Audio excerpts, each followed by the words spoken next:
The trolley problem is a notorious thought experiment in ethics, introduced in its modern form by Philippa Foot.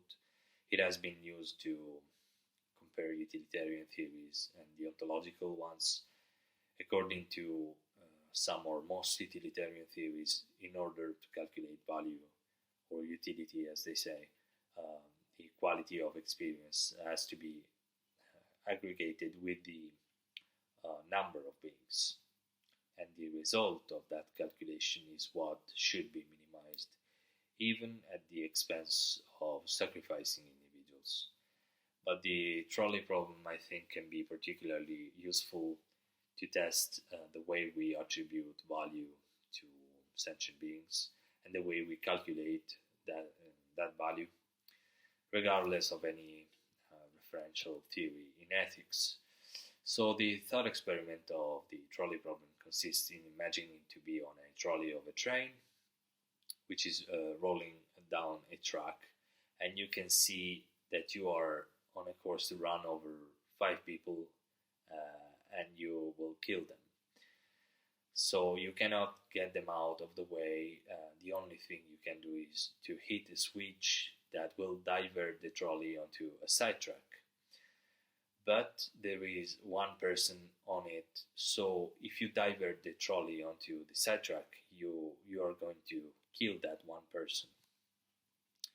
When people are presented with this thought experiment, they are hesitant to answer and they try to escape the question with alternative answers that would not involve any victim. But then the majority of them they think it would be the right thing to do would be to kill that the one person to save the five. Now, in order to make my point, I want to bring to your attention a similar thought experiment in ethics that consists in imagining to be a surgeon in a hospital. So you have five patients, they are all dying because you don't have suitable organ transplant donors available, and then a delivery person comes in with a package. Somehow you know that the delivery person has compatible blood work with all of them, so that person is a suitable donor for all of them, and you know that you can save those five patients by removing that one person's organs. So if we assume that there is no chance that the one person who donates the five organs will survive, and you are certain that you will be able to save the other five, do you think sacrificing the delivery person is the ethical thing to do? Do you get to promote value in those five people at the expense of the value in that one person? So that's the same question of the trolley problem, basically. But yet people don't hear it the same way. Most people, in response to the trolley question, will say that it's terrible to sacrifice the one person, but you have to do it in order to save the five. But when they are presented with the hospital thought experiment, almost everybody answers is no, they would not sacrifice the one person, the delivery person. So why is there a difference? The two important numbers are there: five people and one person. So from a consequentialist perspective, there is no difference. Actually, there might be a few morally relevant differences between those two cases, but only on the ontological basis. That is to say, only concerning the morality of actions and not the consequences. So I will get briefly into that. The one person in the trolley problem could be seen as more involved and already in a dangerous situation compared with the delivery person who who simply gets into the hospital. And the action of hitting the switch in the trolley problem is much easier than the one of killing the delivery person and remove their organs. So this could lead to differences in the evaluation, and sacrificing the one person in the hospital thought experiment could be seen as less justifiable. But for the consequences, again, the two cases are the same. I think that individuals have an intrinsic value that make them unique and not easily quantifiable. So I don't think they can be traded and exchanged as if they were goods or objects or things like that.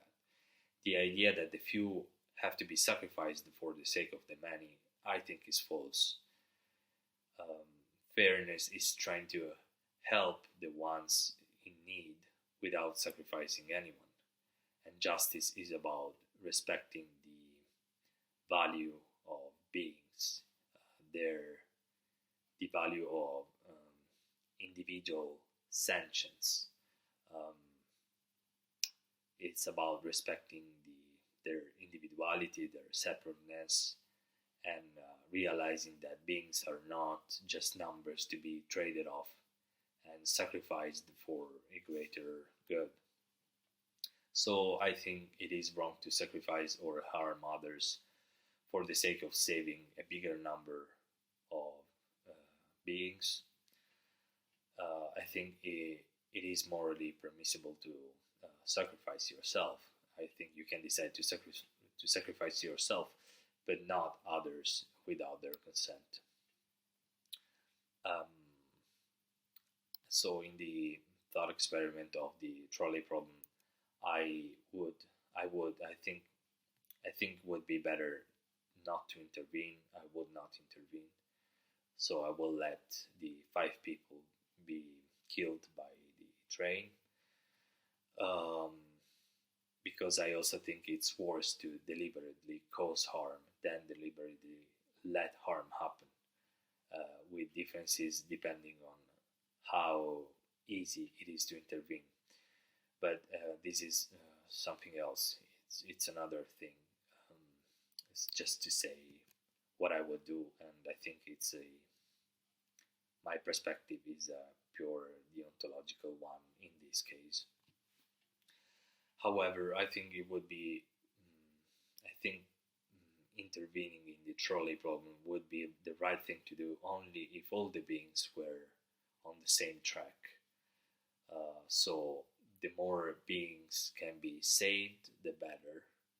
Only in this sense the number of beings is important. Differences in number is not useful to decide what group should be the one of the victims. Even though two different beings have equal value, and despite the fact that their life, their experiences are equally important, I don't think they are interchangeable. Um, so, as I said, utilitarianism is an example of this kind of reasoning. So, for utilitarianism, the quality of experience can be aggregated with the number of individuals, uh, but I think we should ask ourselves if um, suffering is actually quantifiable in that way. So there's another, I think, it's a sort of thought experiment that challenges this equation between the number of beings and the quality of suffering. I have recently heard it in a Cosmik Skeptic video, but I've also read it somewhere before. I can't remember where. So if you know the author, please leave it in the comment section. So I have written this down. I'm gonna read it. It takes breaking a finger as an example of a minor pain. So the question begins with something like this: what's worse, 10 people breaking their finger or one person breaking their hand? What about 20 people breaking their finger, or 30, 40 people breaking their finger versus one breaking their hand? And eventually you get to a point where you'd be like, I'd probably rather have one person break their hand than 100 people break their finger. Then you say, okay, what about 100 people breaking their hand versus one person breaking their arm? If it is quantifiable in this way, there'll be a number of it, and you could just build it up to an extent where you can keep getting worse and worse. At some point, there is a number of people getting a heart attack and dying quite quickly, worth one person getting terminal cancer. What you end up with is, if you add up the numbers, it would be a very large number of people.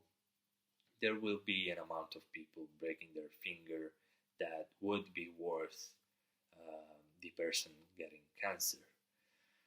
And that seems a bit absurd. And if it doesn't, what about breaking a fingernail?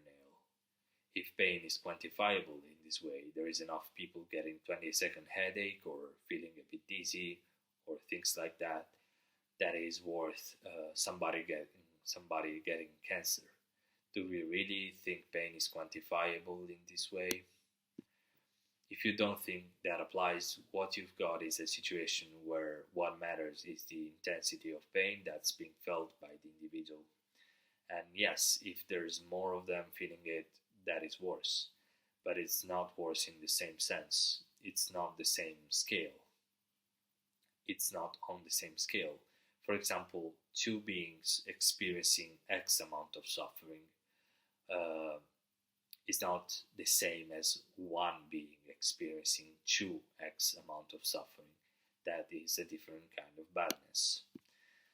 I do not rule out that there might be ways of calculating suffering that come close enough to be valid, at least for some circumstances, but this calculation I think is certainly more complex than that.